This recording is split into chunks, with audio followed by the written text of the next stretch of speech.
엄마, 이제 나가세요. 아들의 차가운 목소리가 장례식장에 울렸습니다. 남편의 영정 앞에서 들은 그 한마디. 비 오는 거리로 나선 저는 검은 우산을 펼쳤습니다. 떨리는 손으로 휴대폰을 꺼내 한 통의 전화를 걸었죠. 김 변호사님, 제 이름으로 된 모든 서류 준비해 주세요. 아무도 몰랐습니다. 내가 향하는 곳이 1,000억대 자산의 정숙 빌딩이라는 것을. 오늘의 사연 지금 바로 시작합니다. 새벽 5시 알람이 울리기도 전에 눈이 떠졌습니다. 옆에 누운 남편 박상호 씨의 고른 숨소리가 어둠 속에서 들려왔죠. 여보, 일어나요. 국밥 준비해야지. 제 목소리에 남편이 부스스 일어났습니다. 72세의 나이에도 여전히 부지런한 사람이었죠. 우리 부부가 운영하는 상온의 국밥은 분당 재래시장 한 구석에 자리한 작은 가게였습니다. 30년 동안 한자리에서 장사를 해왔죠. 정수가, 오늘 뼈 국물 진하게 우려야 해. 날씨가 추워지니까 손님들이 더 찾을 거야. 남편의 말에 고개를 끄덕였습니다. 늘 그랬듯이 새벽부터 국물을 끓이기 시작했죠. 가게 문을 여는 6시가 되자 첫 손님들이 들어오기 시작했습니다. 아주머니, 특 하나요? 네. 금방 나갑니다. 뜨거운 국밥을 상에 올리며 미소를 지었습니다. 이런 일상이 제겐 전부였죠. 점심시간이 되자 가게는 손님으로 북적였습니다. 테이블 6개뿐인 작은 공간이지만 늘 사람들로 가득했죠. 사장님, 여기 국밥 맛이 일품이에요. 아이고, 과찬이십니다. 칭찬을 들을 때마다 남편과 눈을 마주쳤습니다. 서로 고생한다는 무언의 인사였죠. 그런데 그날따라 남편의 얼굴이 창백했습니다. 이마에는 식은땀이 맺혀 있었죠. 여보, 괜찮아요? 얼굴이 안 좋네. 아니야, 괜찮아. 좀 피곤한가 봐. 남편은 손을 저으며 주방으로 들어갔습니다. 하지만 불안한 마음은 가시지 않았죠. 오후 3시쯤 잠깐 한숨 돌리는 시간이었습니다. 남편과 마주 앉아 늦은 점심을 먹고 있었죠. 정수가, 우리 도연이 잘 지내나? 전화 통화했는데 바쁘대요. 회사 일이 많나 봐요. 큰아들 도연이는 중견기업 과장이었습니다. 결혼한 지 5년째, 손주는 아직 없었죠. 그래도 가끔은 얼굴 좀 보고 싶구만. 남편의 목소리에 아쉬움이 묻어났습니다. 다음 주가 아버님 생신이니까 올 거예요. 그래, 그때 보면 되겠지. 남편은 국밥 국물을 한 숟가락 떴습니다. 그런데 갑자기 숟가락이 떨어졌죠. 여보, 남편이 가슴을 움켜쥐며 쓰러졌습니다. 얼굴은 새파랗게 질려 있었죠. 119, 119 불러요. 옆 테이블 손님이 급히 전화를 걸었습니다. 저는 남편의 손을 꼭 잡고 있었죠. 여보, 정신 차려요. 여보, 구급차가 도착하기까지 5분이 영원처럼 느껴졌습니다.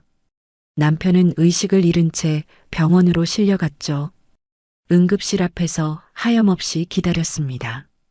도연이에게 전화를 걸었지만 받지 않았죠. 2시간이 지나서야 의사가 나왔습니다. 그의 표정은 어두웠죠. 보호자분이신가요? 네, 아내입니다. 급성 심근경색이었습니다. 최선을 다했지만 죄송합니다. 의사의 말이 귓가에서 멀어졌습니다. 다리에 힘이 풀려 주저앉고 말았죠. 안 돼요. 그럴 리 없어요. 간호사가 부축해 안으로 들어갔습니다. 하얀 천으로 덮인 남편의 모습이 보였죠. 떨리는 손으로 천을 들어 올렸습니다. 평온한 얼굴로 누워있는 남편. 여보, 이렇게 가면 어떡해요. 남편의 차가운 손을 잡고 울었습니다. 30년을 함께한 동반자가 떠났습니다. 도연이가 도착한 건 밤 9시였습니다. 양복 차림으로 헐레벌떡 뛰어왔죠. 엄마, 아버지가 어떻게 심장마비였대. 너무 갑작스러워서. 도연이는 아버지 앞에서 잠시 서 있었습니다. 그런데 표정이 묘하게 굳어 있었죠. 엄마, 장례는 어떻게 할 거예요? 3일장으로 하려고. 아버지 아시는 분들도 많고. 도연이가 휴대폰을 꺼내 어디론가 전화를 걸었습니다. 아내 민정이에게 하는 전화였죠. 여보, 아버지 돌아가셨어. 응, 장례식장 잡아야 해. 그거 알아봐 줄래? 남편의 시신 앞에서 장례 준비 얘기를 하는 아들. 뭔가 이상한 느낌이 들었습니다. 다음 날 아침 장례식장이 정해졌습니다. 분당의 한 대학병원 장례식장이었죠. 엄마, 여기가 깨끗하고 좋대요. 그래, 내가 정했으면 됐지. 빈소를 차리고 조문객을 받기 시작했습니다. 국밥집 단골 손님들이 하나둘 찾아왔죠. 아주머니, 너무 슬퍼하지 마세요. 사장님이 좋은 곳 가셨을 거예요. 위로의 말들이 가슴을 울렸습니다. 남편이 얼마나 많은 사람들에게 사랑받았는지. 그런데 저녁이 되자 분위기가 달라졌습니다. 도연이와 민정이가 친척들과 모여 있었죠. 아버지 재산이 얼마나 되는지 아세요? 민정이의 목소리가 들렸습니다. 집하고 가게 정도 아닌가? 그래도 분당이니까 집값이 꽤 될 거예요. 남편의 영정 앞에서 재산 얘기를 하는 사람들. 가슴이 답답해졌습니다. 늦은 밤 빈소를 지키고 있었습니다. 도연이가 조심스럽게 다가왔죠. 엄마, 내일 얘기 좀 해요. 무슨 얘기? 아버지 유산 정리요. 빨리 해야 세금도 덜 내고.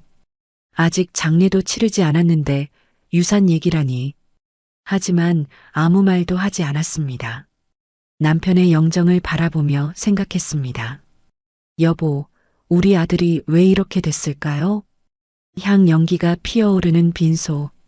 그 속에서 남편의 얼굴이 희미하게 보이는 듯 했습니다.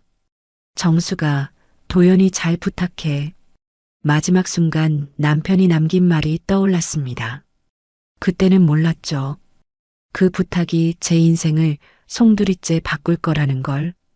그리고 숨겨둔 비밀을 드러낼 때가 올 거라는 걸. 장례식 둘째 날 아침이 밝았습니다. 밤새 빈소를 지킨 탓에 온몸이 무거웠죠. 어머니, 좀 쉬세요. 제가 있을게요. 민정이가 다가와 말했습니다.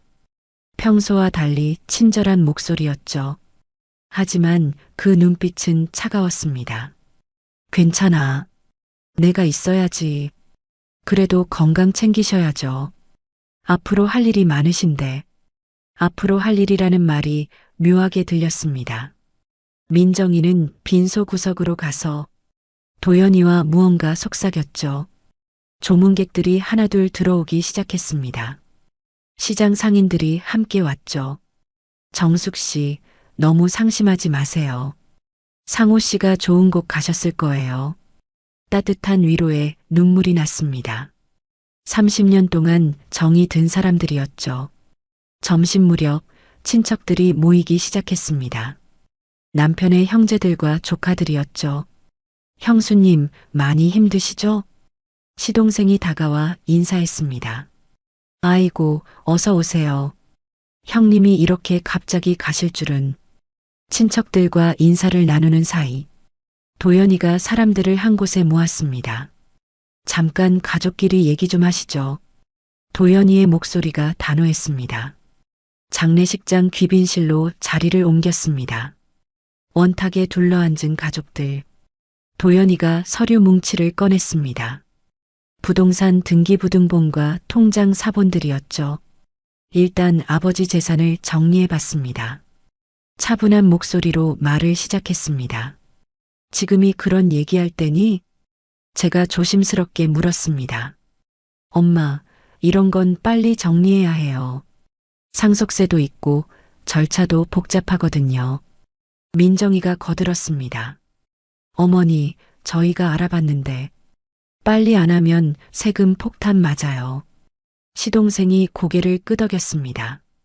형수님, 도연이 말이 맞아요. 요즘은 다들 빨리 정리한대요. 이상한 분위기가 흘렀습니다. 마치 짜고 온 것처럼 한 목소리였죠. 집은 시가 15억 정도 되고요. 가게는 권리금 포함해서 2억 정도예요. 도연이가 계산기를 두드렸습니다. 은행 예금이 3천만 원 정도. 아, 그리고 아버지가 보험 하나 드러났네요. 하나하나 따지는 모습이 낯설었습니다. 내 아들이 맞나 싶을 정도였죠. 그런데 문제가 하나 있어요. 도연이가 심각한 표정을 지었습니다. 집이 아버지 명의로만 되어 있어요. 엄마 이름은 없고요. 그게 뭐 어때서? 상속받으면 세금이 많이 나온다고요. 민정이가 설명을 이어갔습니다. 배우자 공제를 받아도 최소 2억은 낼 거예요. 2억이나? 놀라서 되물었습니다. 그래서 저희가 방법을 찾았어요. 도연이가 서류를 내밀었습니다. 상속포 기각서라고 적혀 있었죠. 제 이름을 쓰는 란이 있었습니다. 이게 뭐니? 엄마가 상속을 포기하면 세금을 훨씬 줄일 수 있어요.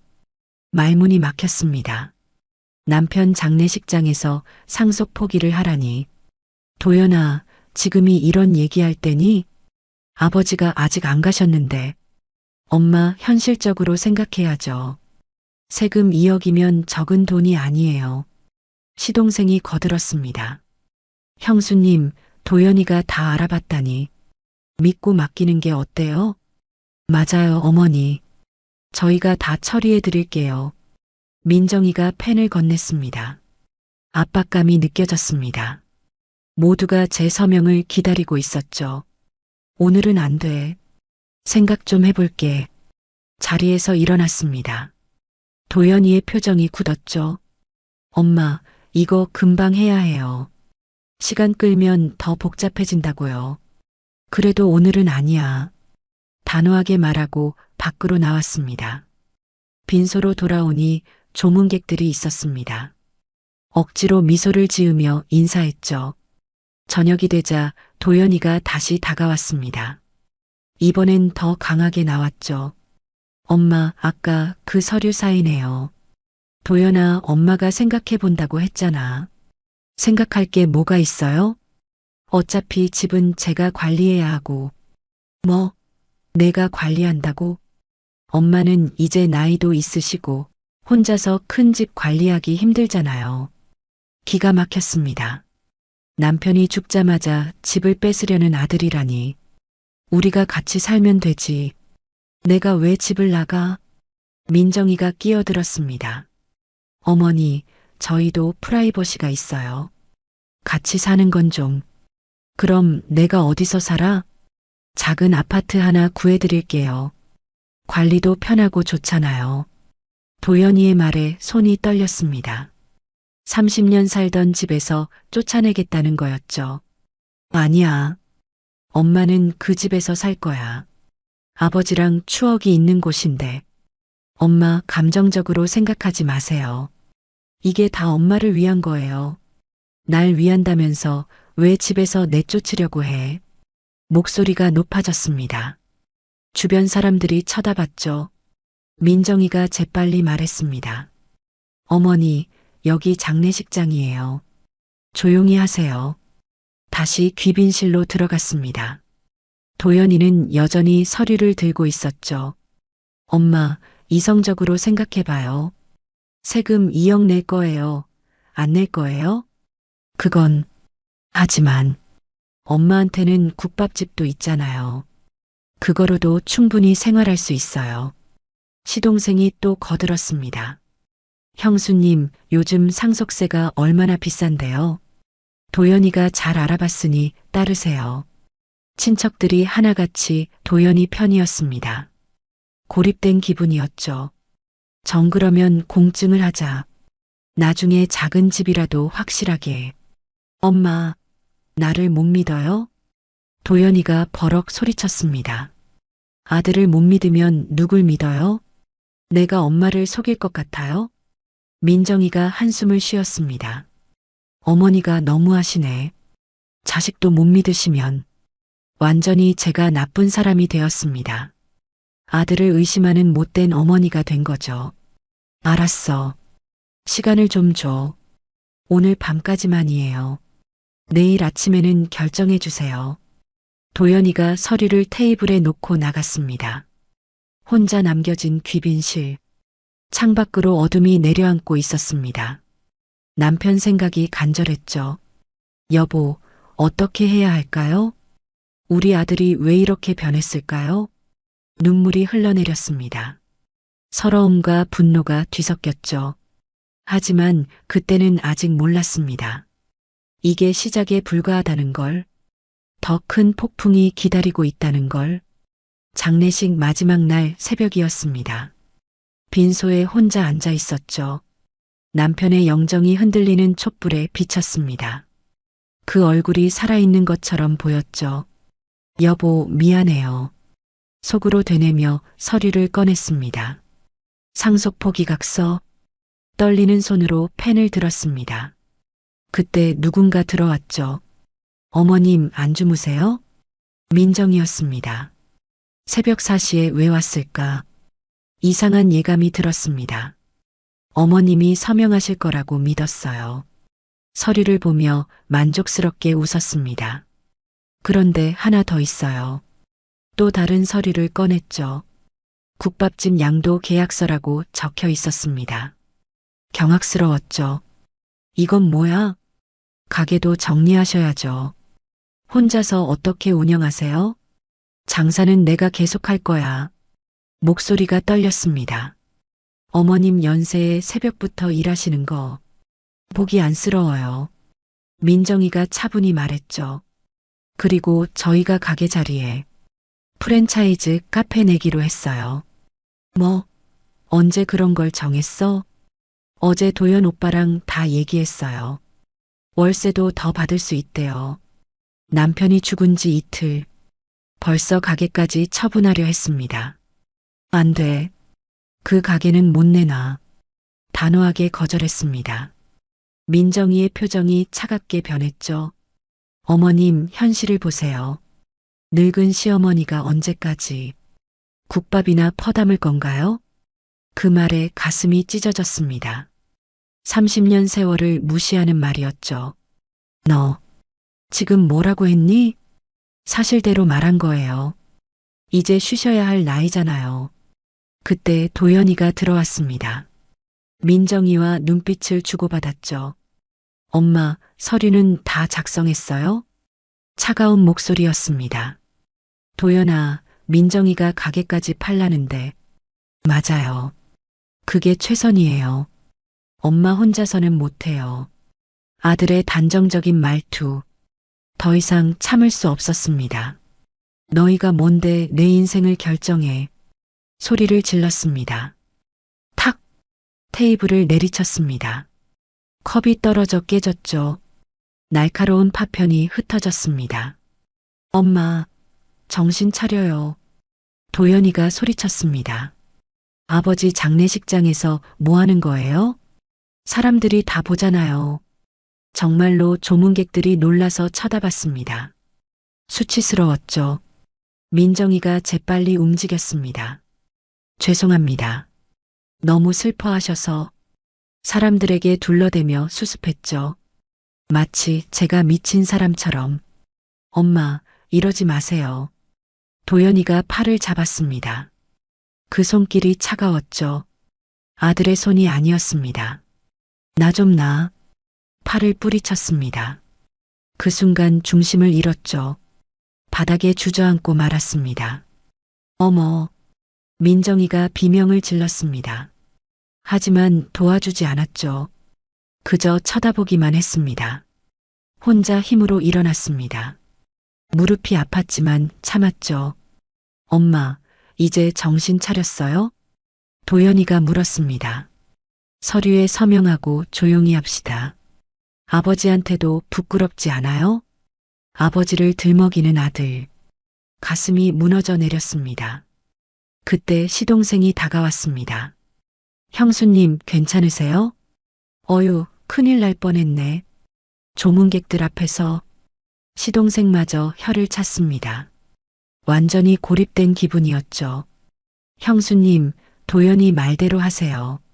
다 형수님을 위한 거예요. 네, 알았어요.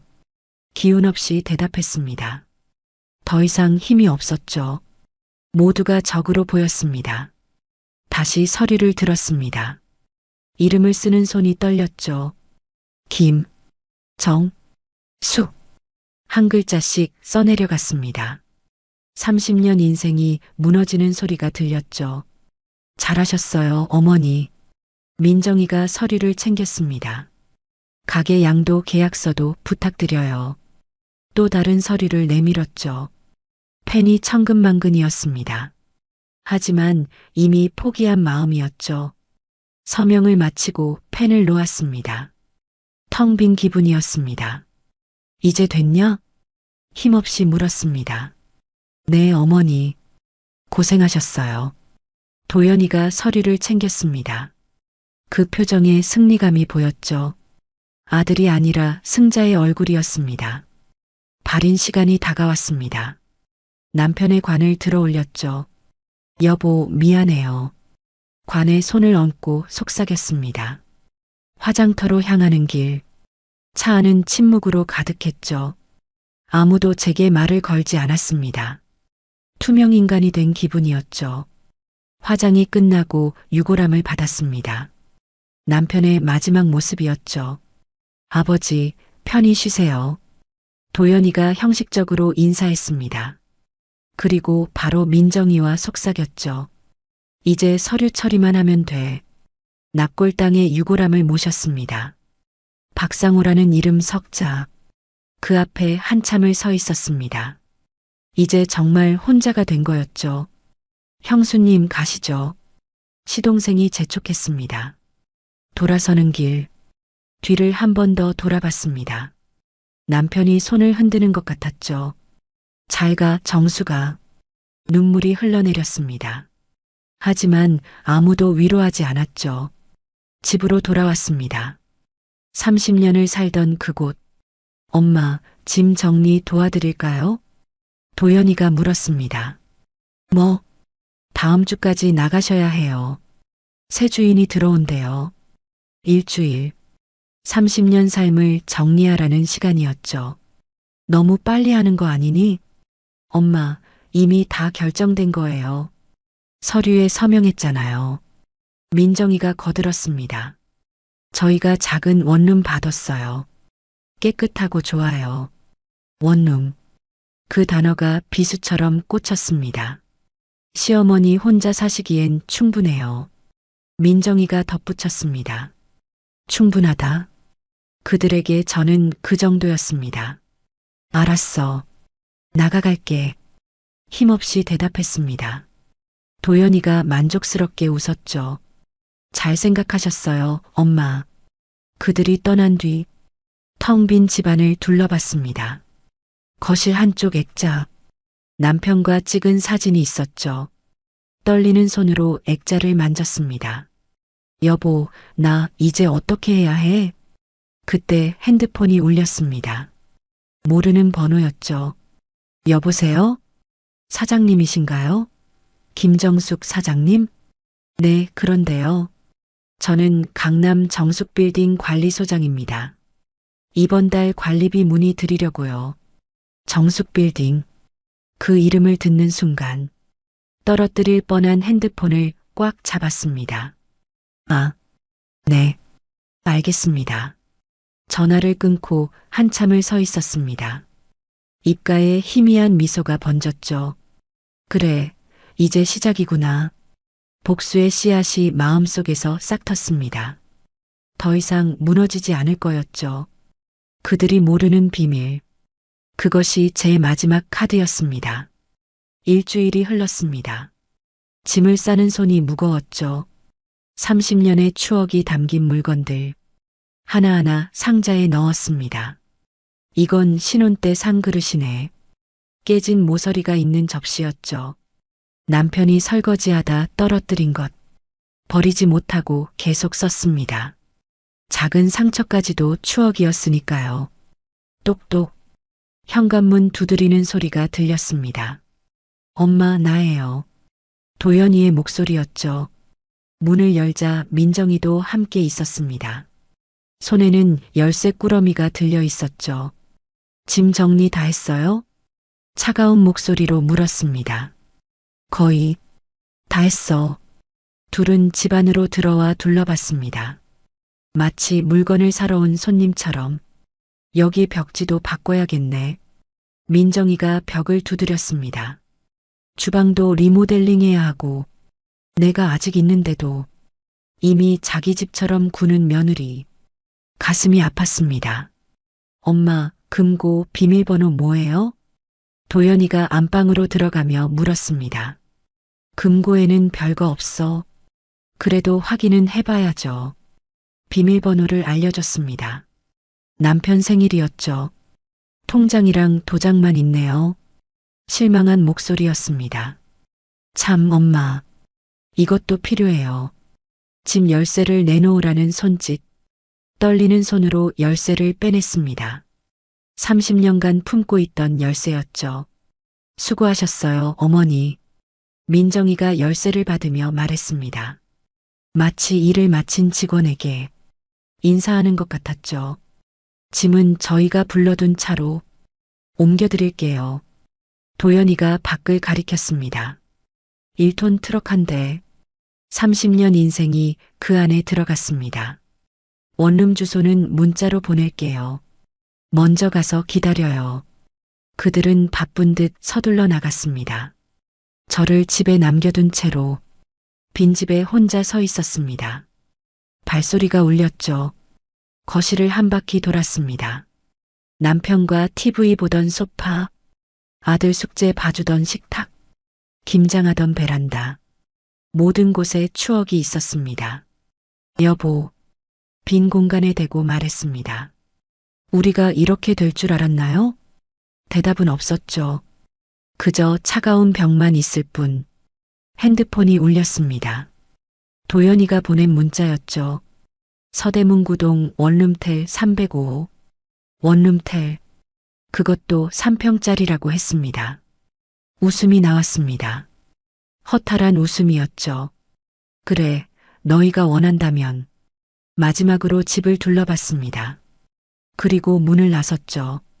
택시를 타고 원룸텔로 향했습니다. 창밖으로 지나가는 풍경이 흐릿했죠. 아주머니, 여기서요? 기사님이 물었습니다. 낡은 건물 앞이었죠. 행복 원룸텔이라는 간판이 보였습니다. 삐걱거리는 계단을 올랐습니다. 3층 복도 끝 305호. 문을 열자 좁은 공간이 나타났습니다. 침대 하나가 방의 절반을 차지했죠. 이게 내가 살 곳. 창문 밖으로는 옆 건물 벽만 보였습니다. 햇빛도 제대로 들지 않았죠. 짐을 풀 기운도 없었습니다. 침대에 그냥 앉았죠. 핸드폰이 또 울렸습니다. 이번엔 민정이었습니다. 어머니, 잘 도착하셨어요? 응. 아, 그리고 생활비는 매달 50만 원씩 드릴게요. 50만 원. 그게 제 값이었습니다. 국밥집 팔린 돈은? 그건 집 리모델링비로 써야 해요. 제 가게를 판 돈으로 제 집을 꾸민다는 거였죠. 전화를 끊고 천장을 봤습니다. 곰팡이 자국이 보였죠. 이게 내 인생인가? 눈물도 나오지 않았습니다. 그저 공허할 뿐이었죠. 그때 20년 전 일이 떠올랐습니다. 그날도 비가 왔었죠.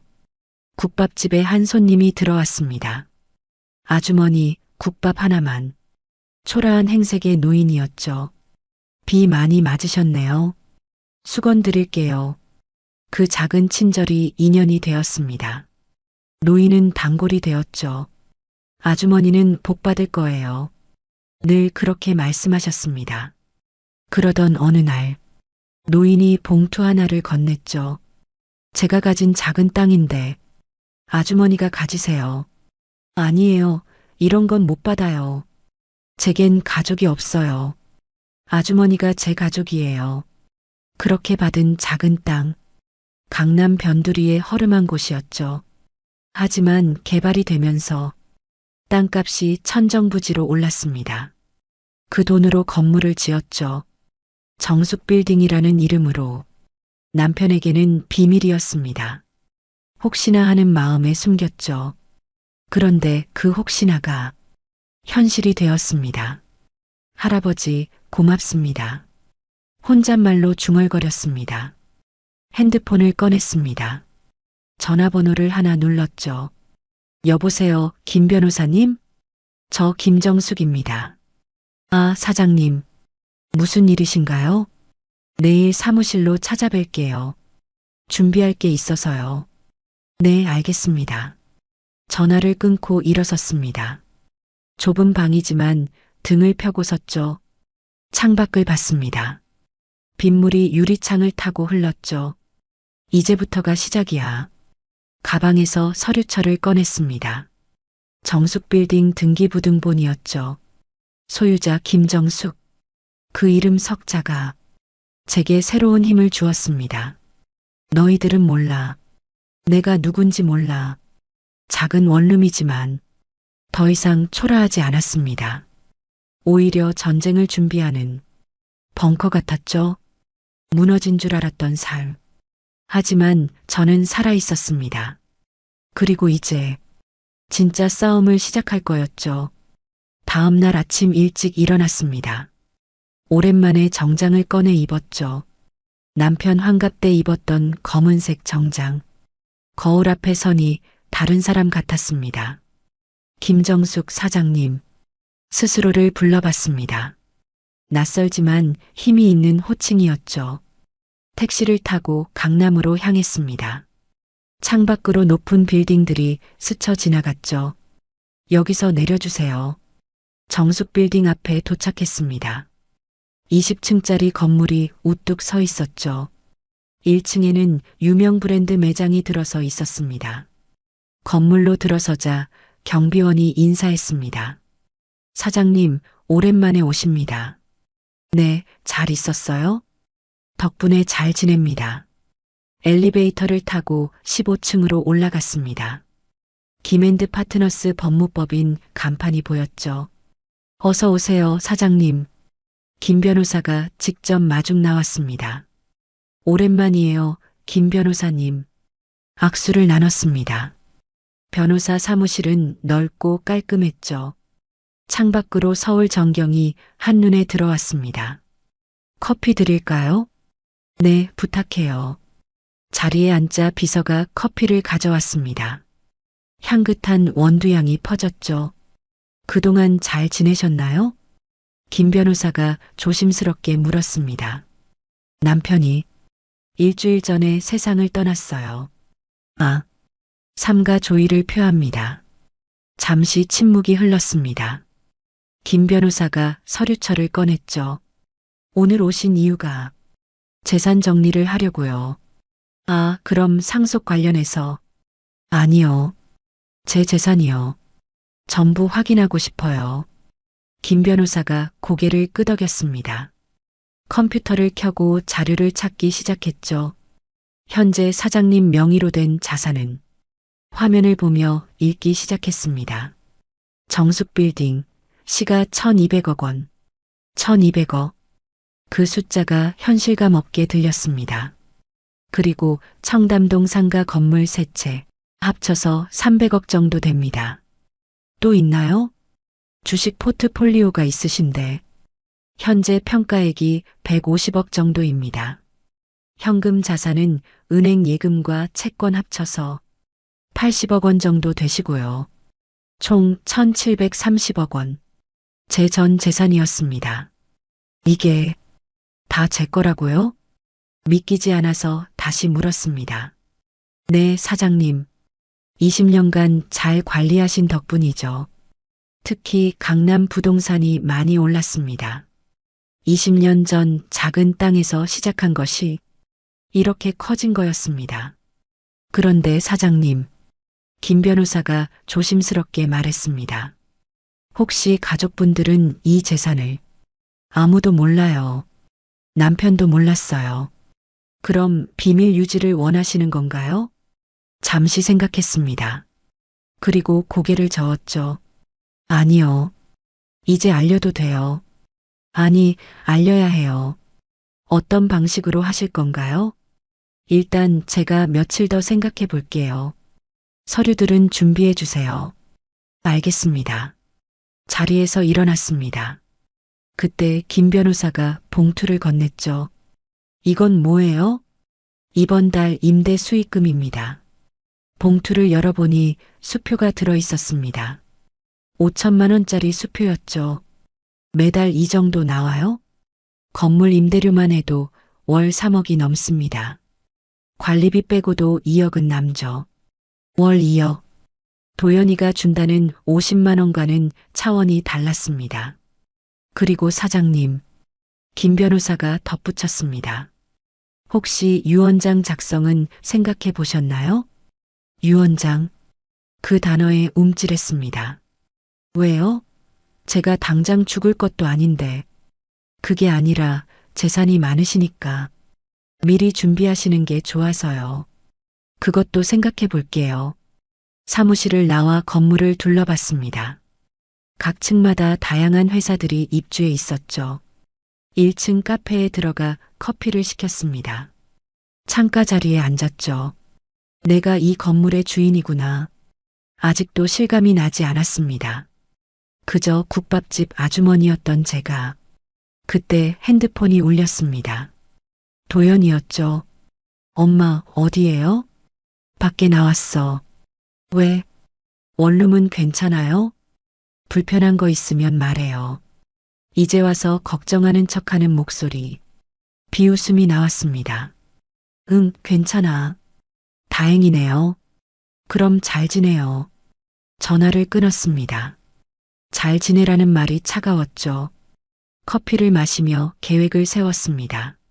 언제, 어떻게 진실을 알릴 것인가. 조금만 더 기다려. 너희가 완전히 방심할 때까지. 가방에서 수첩을 꺼냈습니다. 해야 할 일들을 적기 시작했죠. 첫째, 집 매매 계약 확인. 둘째, 국밥집 매도 대금 추적. 셋째, 도연이 부부의 계획 파악. 그리고 마지막에 크게 적었습니다. 복수가 아닌 교훈을. 저는 그저 안 갚음하려는 게 아니었습니다. 아들이 깨달았으면 했죠. 돈보다 소중한 게 무엇인지, 가족의 의미가 무엇인지. 하지만 그 전에 그들이 먼저 움직일 거란 걸 알았습니다. 탐욕은 언제나 더 많은 것을 원하니까요. 카페를 나와 건물 로비를 지났습니다. 대리석 바닥에 제 모습이 비쳤죠. 초라한 원룸텔 할머니가 아닌 당당한 건물주의 모습이었습니다. 사장님, 안녕히 가세요. 경비원이 인사했습니다. 밖으로 나오자 햇빛이 눈부셨습니다. 그 빛이 새로운 시작을 알리는 것 같았죠. 이제 기다리는 일만 남았습니다. 그들이 진짜 모습을 드러낼 때까지. 그리고 그때가 오면 모든 걸 뒤집을 거였습니다. 천억의 비밀을 품은 채 저는 다시 작은 원룸으로 돌아갔습니다. 한 달이 흘렀습니다. 원룸텔에서의 생활이 익숙해질 무렵이었죠. 매일 아침 6시에 일어났습니다. 할 일은 없었지만 습관이었죠. 그날도 창밖을 보며 앉아 있었습니다. 그때 핸드폰이 울렸습니다. 엄마, 나예요. 도연이의 목소리가 들렸습니다. 무슨 일이니? 오늘 집에 와주세요. 할 얘기가 있어요. 집이라고 했습니다. 제가 30년 살던 그곳을 말이죠. 오후 2시 약속한 시간에 도착했습니다. 대문 앞에서 잠시 망설였죠. 초인종을 누르자 민정이가 나왔습니다. 어머니, 어서 오세요. 집안은 완전히 바뀌어 있었습니다. 벽지도 가구도 모두 새 것이었죠. 많이 바뀌었죠? 민정이가 자랑스럽게 말했습니다. 거실에는 도연이가 앉아 있었습니다. 그 옆에 낯선 남자가 한 명 더 있었죠. 엄마, 여기는 부동산 대표님이에요. 도연이가 소개했습니다. 부동산 대표라니. 불길한 예감이 들었습니다. 무슨 일인데 부동산을. 엄마 앉아서 얘기해요. 자리에 앉자 도연이가 서류를 꺼냈습니다. 원룸텔 매매 계약서라고 적혀 있었죠. 이게 뭐니? 엄마가 사는 원룸텔이요. 그건 왜? 가슴이 철렁 내려앉았습니다. 민정이가 설명을 이었습니다. 어머니, 그 원룸텔 관리비가 너무 비싸요. 한 달에 30만 원이나 들어가잖아요. 차라리 더 작은 곳으로 옮기세요. 더 작은 곳이라니. 3평짜리보다 더 작은 곳이 있을까요? 우리가 고시원을 알아봤어요. 도연이가 말했습니다. 고시원? 믿을 수 없어서 되물었습니다. 네, 거기는 월 20만 원이면 돼요. 10만 원 절약할 수 있어요. 10만 원을 아끼려고 어머니를 고시원에 보내겠다는 아들. 그리고 엄마. 도연이가 또 다른 서류를 꺼냈습니다. 혹시 다른 재산 없어요? 숨겨둔 거 있으면 말해요. 왜 그런 걸 묻니? 상속세 정리하는데 필요해서요. 엄마 명의로 된 게 있으면 문제가 돼요. 거짓말이었죠. 그저 더 뺏을 게 있나 확인하는 거였습니다. 없어. 아무것도 없어. 단호하게 대답했습니다. 그때 부동산 대표가 끼어들었습니다. 어머님, 혹시 남편분이 숨긴 재산은? 우리 남편은 그런 사람 아니에요. 목소리를 높였습니다. 진정하세요, 어머니. 민정이가 비웃듯 말했습니다.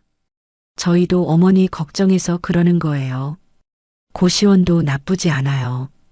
더 이상 참을 수 없었습니다. 의자에서 벌떡 일어났죠. 그만해. 모두가 놀라서 쳐다봤습니다. 떨리는 손으로 가방을 들었죠. 너희가 정말로 알고 싶니? 내가 누군지, 뭘 가지고 있는지. 도연이의 눈이 반짝였습니다. 엄마, 무슨 소리예요? 가방에서 서류를 꺼냈습니다. 정숙빌딩 등기부등본이었죠. 탁! 테이블 위에 내려놨습니다. 이게 뭐? 도연이가 서류를 집어들었습니다. 소유자 김정숙. 그 글자를 보는 순간 얼굴이 굳었죠. 정숙빌딩. 1200억. 부동산 대표가 숨을 삼켰습니다. 민정이가 서류를 빼앗아 봤습니다. 이게 진짜예요? 그래. 진짜야. 차분하게 대답했습니다. 이게 다가 아니야. 또 다른 서류들을 꺼냈습니다. 청담동 건물들, 주식 포트폴리오. 하나씩 테이블에 늘어놓을 때마다 그들의 얼굴은 창백해졌죠. 총 1730억. 마지막 숫자를 말했습니다. 어떻게? 도연이가 말을 더듬었습니다. 엄마가 이런 돈을. 민정이는 입을 벌린 채 서류를 쳐다봤습니다. 손이 부들부들 떨리고 있었죠. 부동산 대표는 슬그머니 일어났습니다. 저는 이만 가보겠습니다. 급히 빠져나가는 그를 아무도 잡지 않았습니다. 모두 충격에 빠져 있었으니까요. 엄마. 도연이가 간신히 입을 열었습니다. 왜 말 안 했어요? 말하면 뭐가 달라졌을까? 차갑게 되물었습니다. 날 원룸텔로 내쫓지 않았을까? 50만 원씩 생활비를 던지지 않았을까? 민정이가 무릎을 꿇었습니다. 어머니, 저희가 잘못했어요. 이제 와서? 비웃음이 나왔습니다. 도연이도 황급히 다가왔습니다. 엄마, 미안해요. 정말 미안해요. 제가 미쳤었어요. 어떻게 엄마한테 그럴 수가. 눈물까지 흘리는 아들. 하지만 그 눈물이 진심일까요? 엄마, 다시 집으로 오세요. 여기가 엄마 집이잖아요. 민정이가 재빨리 거들었습니다. 맞아요. 당장 모시고 올게요. 방도 다시 꾸며드릴게요. 뭐든지 원하시는 대로. 그들의 태도는 180도 바뀌었습니다. 고시원 타령하던 사람들이 맞나 싶었죠. 됐어. 차갑게 말하고 돌아섰습니다. 엄마, 어디 가요? 도연이가 팔을 잡았습니다. 그 손길은 한 달 전과 달랐습니다. 간절하고 애타는 손길이었죠. 나 팔을 빼냈습니다. 엄마, 제발 용서해 주세요. 도연이가 울며 매달렸습니다. 저 정말 후회해요. 다시는 그러지 않을게요. 민정이도 울기 시작했습니다. 어머니, 한 번만 용서해 주세요. 하지만 저는 걸음을 멈추지 않았습니다. 현관문을 나서려는 순간, 엄마, 그래도 저 아들이잖아요. 도연이의 절규가 들렸습니다. 잠시 멈춰 섰습니다. 그리고 돌아보지 않은 채 말했죠. 그래, 넌 내 아들이야. 하지만 난 내 엄마가 아니었지. 원룸텔로 내쫓은 건 너희였어. 문을 열고 나왔습니다.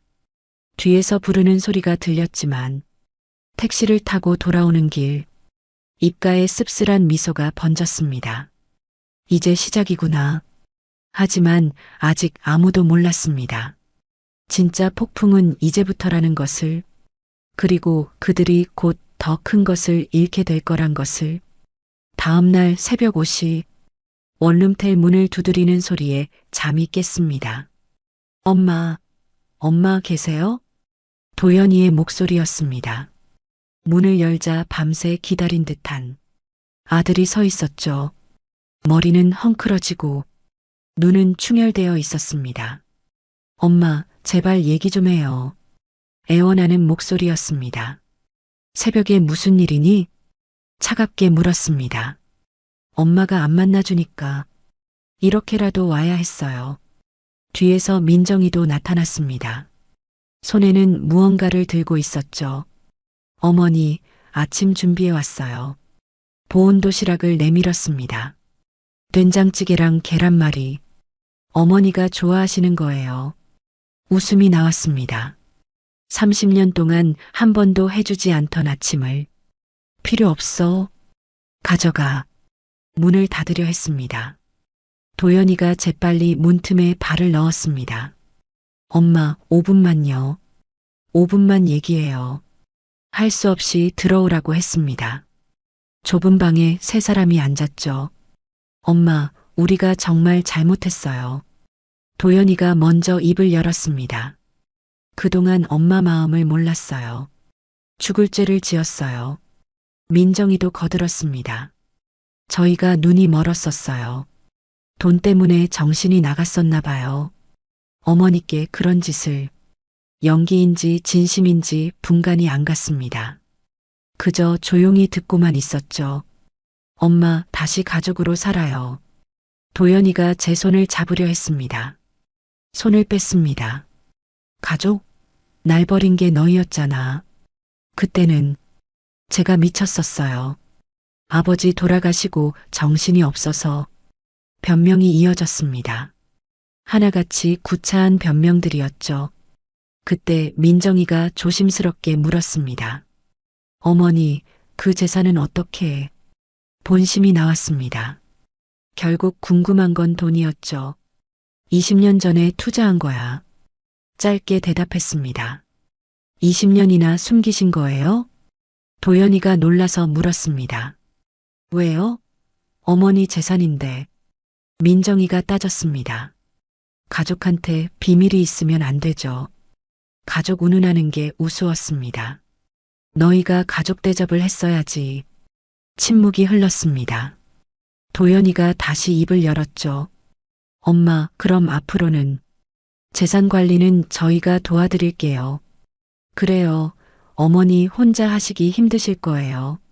민정이가 재빨리 거들었습니다. 투자도 저희가 알아봐드리고 절세 방법도 찾아드릴게요. 속이 훤히 들여다 보였습니다. 결국 재산을 노리는 거였죠. 필요 없어.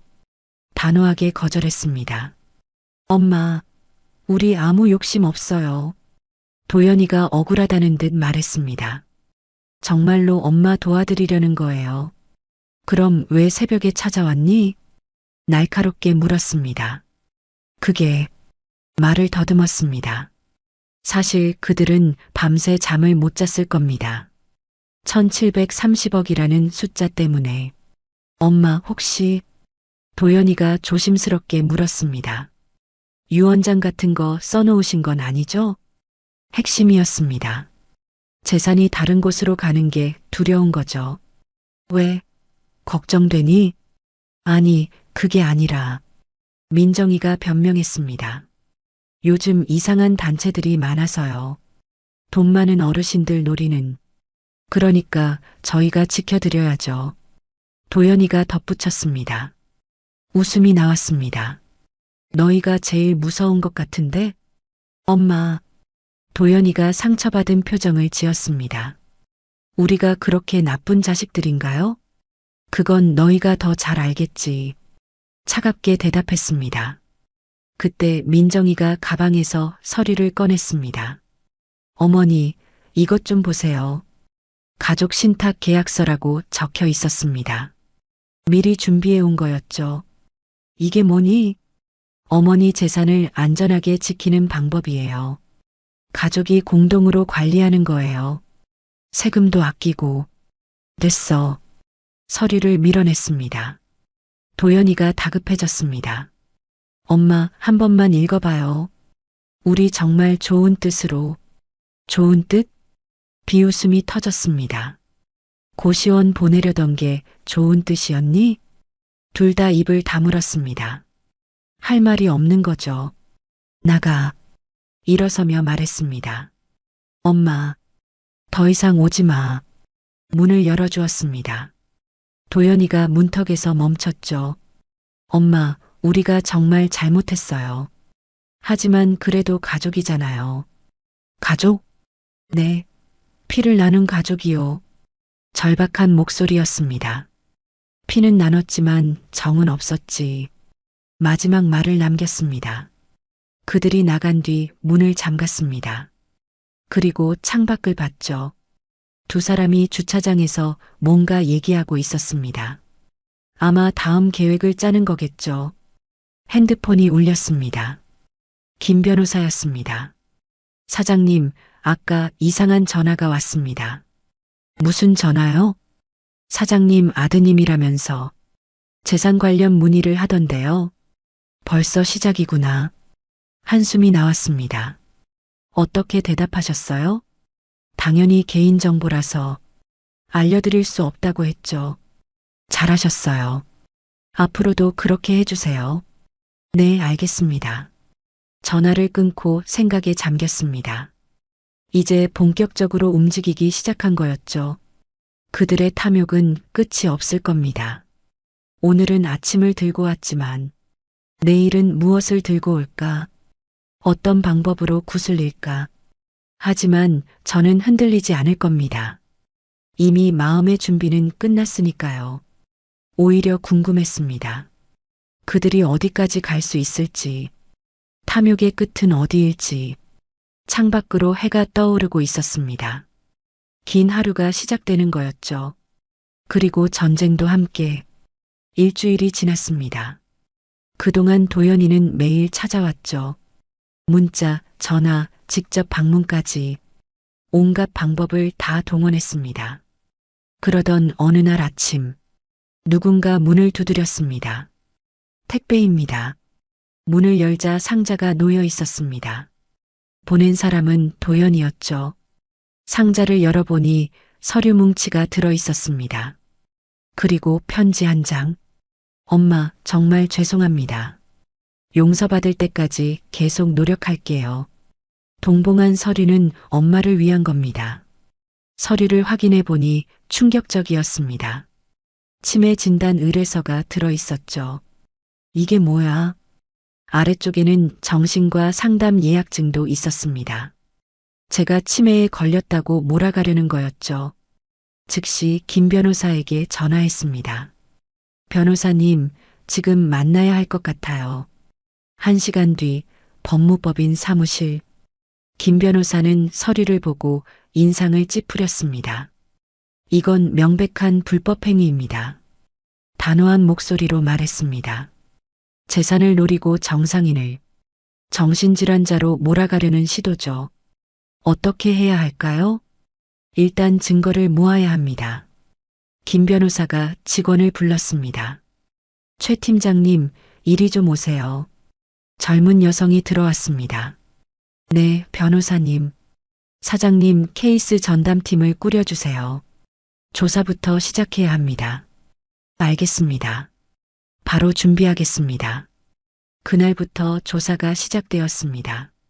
놀라운 사실들이 밝혀졌죠. 도연이는 이미 사채를 쓰고 있었습니다. 집 리모델링비를 감당 못해서였죠. 민정이는 명품 중독이었습니다. 카드빚만 5천만 원이 넘었고요. 두 사람 다 파산 직전입니다. 최 팀장이 보고했습니다. 그래서 더 절박한 거군요. 김 변호사가 고개를 끄덕였습니다. 그때 핸드폰이 울렸습니다. 모르는 번호였죠. 여보세요? 김정숙 씨인가요? 네, 그런데요. 저는 서울가정법원 조사관입니다. 가슴이 철렁했습니다. 무슨 일이신가요? 아드님이 후견인 신청을 하셨는데요. 확인차 전화드렸습니다. 후견인 신청이라니. 도연이가 벌써 법원까지 갔던 겁니다. 저는 정상입니다. 그런 거 필요 없어요. 네, 일단 법원에 출석하셔서 직접 말씀해 주셔야 합니다. 전화를 끊고 김 변호사를 봤습니다. 그는 이미 대응책을 생각하고 있었죠. 걱정 마세요. 제가 다 막아드릴게요. 확신에 찬 목소리였습니다. 오히려 이번 기회에 그들을 완전히 끝낼 수 있습니다. 다음 날 긴급 대책회의가 열렸습니다. 김 변호사와 전담팀이 모였죠. 먼저 사장님의 정신건강증명서를 3곳 이상에서 발급받겠습니다. 그리고 역으로 고소하겠습니다. 허위사실 유포, 명예훼손, 모함, 또한 접근금지 명령도 신청하고요. 전문가다운 대응이었습니다. 든든한 마음이 들었죠. 일주일 뒤 법원 출석일. 정장을 차려입고 법원으로 향했습니다. 김 변호사와 팀원 3명이 동행했죠. 완벽한 변호인단이었습니다. 법정에 들어서자 도연이와 민정이가 보였습니다. 그들도 변호사를 대동했더군요. 재판장님, 저희 어머니는 최근 이상 행동을 보이고 있습니다. 도연이 측 변호사가 주장했습니다. 갑자기 재산이 있다고 주장하시고 그것은 사실입니다. 김 변호사가 일어섰습니다. 증거 자료를 제출하겠습니다.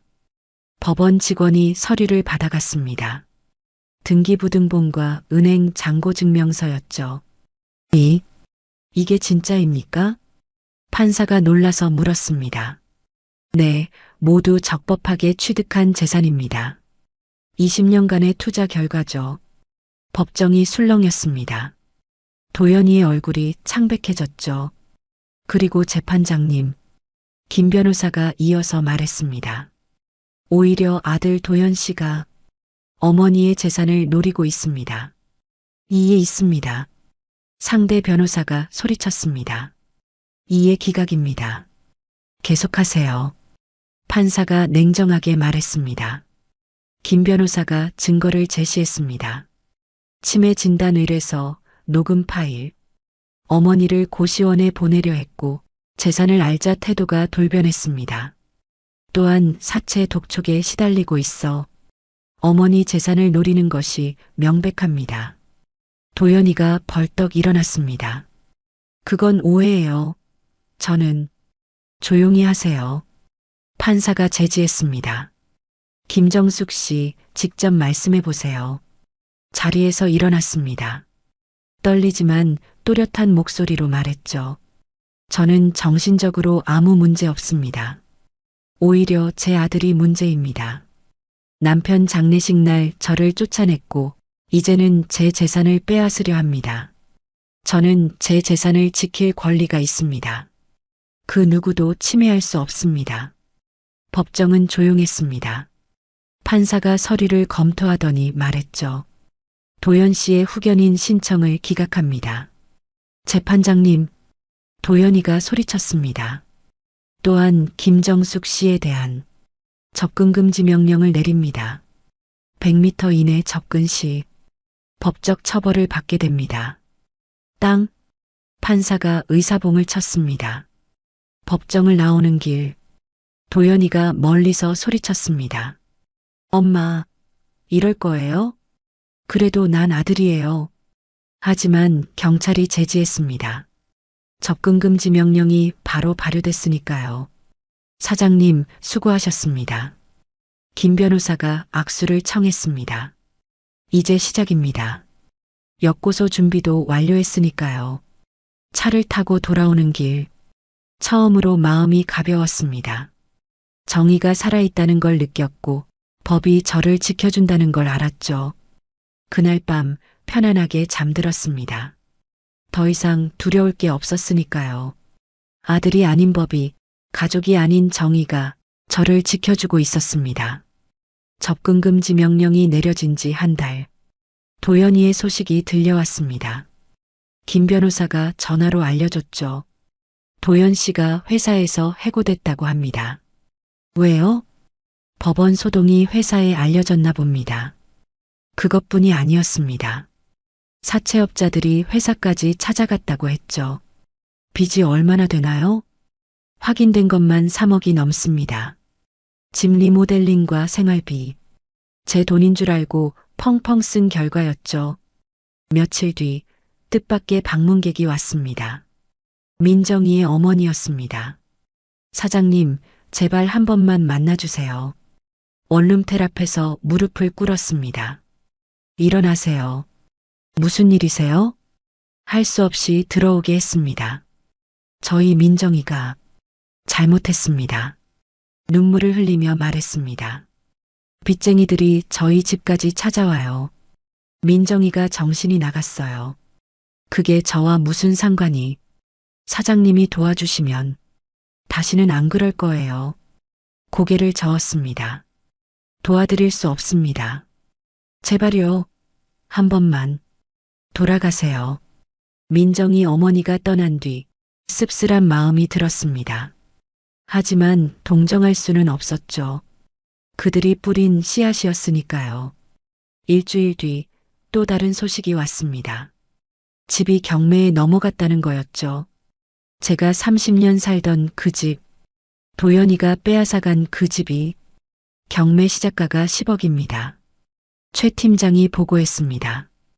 빚이 15억이 넘어서 경매로도 못 갚는데요. 무리하게 리모델링한 게 화근이었습니다. 대출을 너무 많이 받았던 거죠. 그날 저녁 뉴스를 보고 있었습니다. 갑자기 아는 얼굴이 나왔죠. 벤처 사업가 어씨 사기 혐의로 구속. 어씨는 도연이었습니다. 투자 사기를 쳤다는 내용이었죠. 즉시 김 변호사에게 전화했습니다. 뉴스 보셨어요? 네, 저도 방금 확인했습니다. 어머니 재산 알고 나서 시작한 일 같아요. 무슨 뜻이죠? 투자자들에게 어머니를 언급했대요. 1000억대 자산가의 아들이라고. 기가 막혔습니다. 제 이름을 팔아 사기를 친 거였죠. 피해액이 50억이 넘는데요. 최소 10년은 나올 겁니다. 전화를 끊고 한참을 앉아 있었습니다. 가슴이 먹먹했죠. 아들이 감옥에 간다는 소식에도 눈물이 나오지 않았습니다. 대신 남편 생각이 났습니다. 여보, 우리 아들이 이렇게 됐어요. 다음 날 민정이가 보낸 편지가 왔습니다. 떨리는 글씨로 쓰여 있었죠. 어머니, 죄송합니다. 저희가 정말 못됐었습니다. 이제야 깨달았어요. 돈이 아니라 가족을 잃은 걸. 도연 오빠는 매일 울어요. 엄마가 보고 싶다고. 하지만 이미 늦었겠죠. 저희는 모든 걸 잃었어요. 집도, 돈도, 그리고 어머니도. 편지를 내려놓았습니다. 이제야 깨달았다니 너무 늦었죠. 김 변호사가 다시 연락을 해왔습니다. 민정이 씨도 파산 신청했대요. 카드빚에 사채까지. 남은 게 아무것도 없나 봅니다. 친정에 얹혀 살고 있대요. 그렇군요. 소식이 계속 들려왔습니다. 하나같이 안타까운 소식들이었죠. 도연이는 구치소에서 면회도 거부한다고, 민정이는 우울증 치료를 받는다고, 시동생도 연락이 왔습니다. 형수님, 도연이가 불쌍해요. 한 번만 용서해 주시면. 안 됩니다. 단호하게 거절했습니다. 용서는 제가 할 수 있는 게 아니었죠. 그들 스스로 용서해야 했습니다. 자신들의 탐욕과 어리석음을. 어느 날 구치소에서 전화가 왔습니다. 도연이가 편지를 썼다는 거였죠. 받아보시겠습니까? 아니요. 돌려보내세요. 이제는 읽고 싶지 않았습니다. 더 이상 흔들리고 싶지 않았죠. 창밖을 보니 눈이 내리고 있었습니다. 첫눈이었죠. 여보, 보고 있나요? 하늘을 향해 속삭였습니다. 우리 아들이 이렇게 됐어요. 하지만 저는 견딜 거예요. 눈은 계속 내렸습니다. 모든 것을 덮어버리듯이 과거의 상처도 현재의 아픔도. 하지만 덮인다고 사라지는 건 아니죠. 그들이 뿌린 씨앗은 걷어야 했습니다. 도연이는 감옥에서, 민정이는 빈곤 속에서 각자의 몫을 치르고 있었습니다. 저는 그저 멀리서 지켜볼 뿐이었죠. 더 이상 어머니가 아닌 한 사람의 인간으로서. 밤이 깊어갔습니다. 원룸텔 창밖으로 불빛들이 하나둘 꺼졌죠. 저도 불을 끄고 누웠습니다. 내일은 또 다른 날이 될 거였습니다. 후회와 몰락의 끝에서 그들이 무엇을 배울지, 그것은 그들의 몫이었습니다. 2년이 흘렀습니다. 계절이 8번 바뀌는 동안 많은 것이 변했죠. 저는 여전히 원룸텔에 살고 있었습니다. 하지만 이제는 불편하지 않았어요. 오히려 편안했습니다. 소박한 삶의 가치를 알게 되었으니까요. 아침마다 동네 공원을 산책했습니다. 그곳에서 만난 사람들과 인사를 나눴죠. 정숙 씨, 오늘도 일찍 나오셨네요. 날씨가 좋아서요. 박 사장님도 건강하세요. 이웃들과 정이 들었습니다.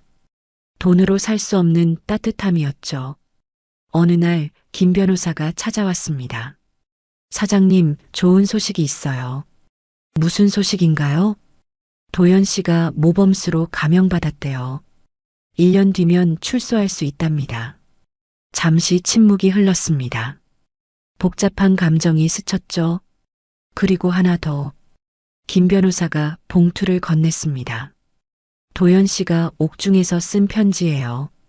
이번엔 받아보시는 게 어떨까요? 2년 만에 받는 아들의 편지. 떨리는 손으로 봉투를 열었습니다. 엄마, 용서를 구할 자격도 없는 못난 아들입니다. 2년 동안 매일 후회했어요. 엄마가 얼마나 소중한지 이제야 알았어요. 돈이 전부인 줄 알았는데 정작 중요한 건 엄마의 사랑이었어요.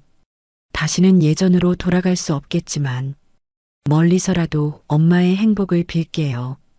편지를 내려놓고 한참을 생각했습니다. 그리고 결심했죠. 김 변호사님, 재단 설립은 어떻게 되고 있나요? 거의 마무리 단계입니다. 1년 전부터 준비한 일이었습니다. 박상우 복지재단 설립이었죠. 남편 이름을 딴 재단. 어려운 이웃을 돕는 곳이었습니다. 재산의 절반을 재단에 기부할 겁니다. 네, 준비하겠습니다. 그리고 잠시 망설이다 말했습니다. 도연이가 출소하면 재단에서 일할 기회를 주세요. 김 변호사가 놀란 눈으로 봤습니다. 정말이신가요? 단 조건이 있어요. 밑바닥부터 시작해야 합니다.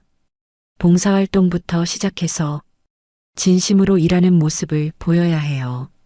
그것이 제가 줄 수 있는 마지막 기회였습니다. 용서가 아닌 기회였죠. 한 달 뒤 재단 개소식이 열렸습니다. 작지만 따뜻한 공간이었죠. 이곳은 남편이 평생 꿈꾸던 곳이에요. 개소사를 하며 말했습니다. 어려운 이웃과 나누는 삶.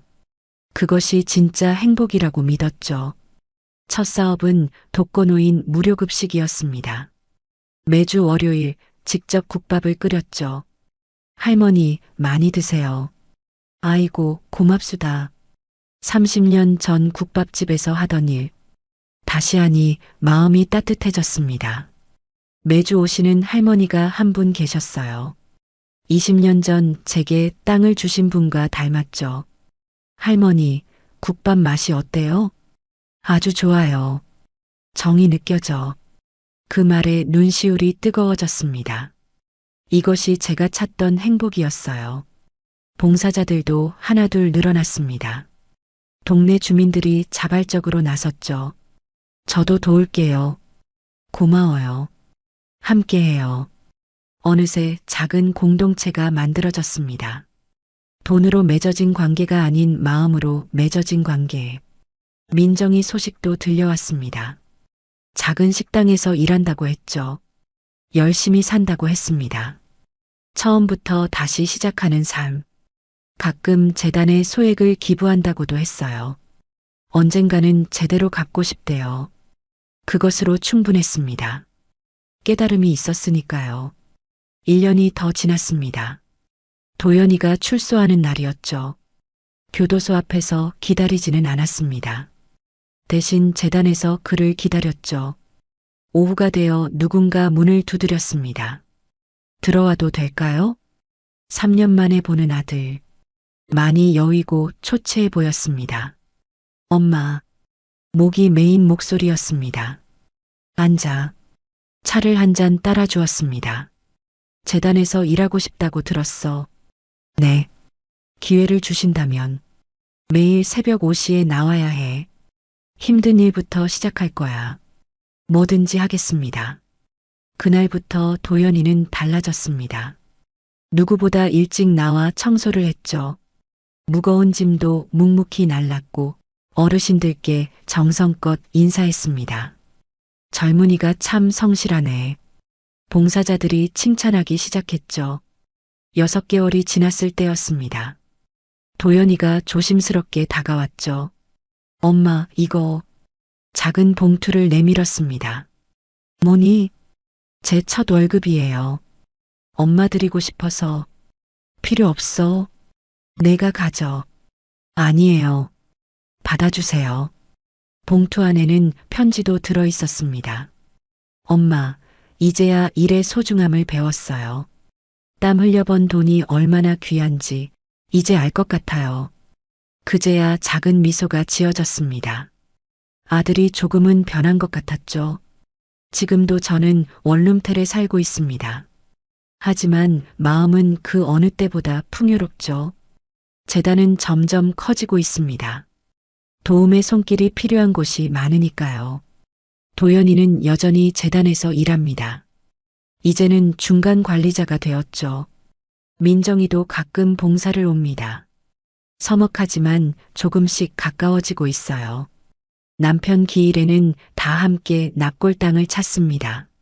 아버지, 저희가 잘 지내고 있어요. 그때마다 생각합니다. 진짜 재산은 돈이 아니었다고. 사랑하는 사람들과 함께하는 시간. 나눔의 기쁨을 아는 마음. 그것이 진짜 재산이었습니다. 창밖으로 노을이 지고 있습니다. 아름다운 하루의 끝이죠. 내일은 또 국밥을 끓일 겁니다.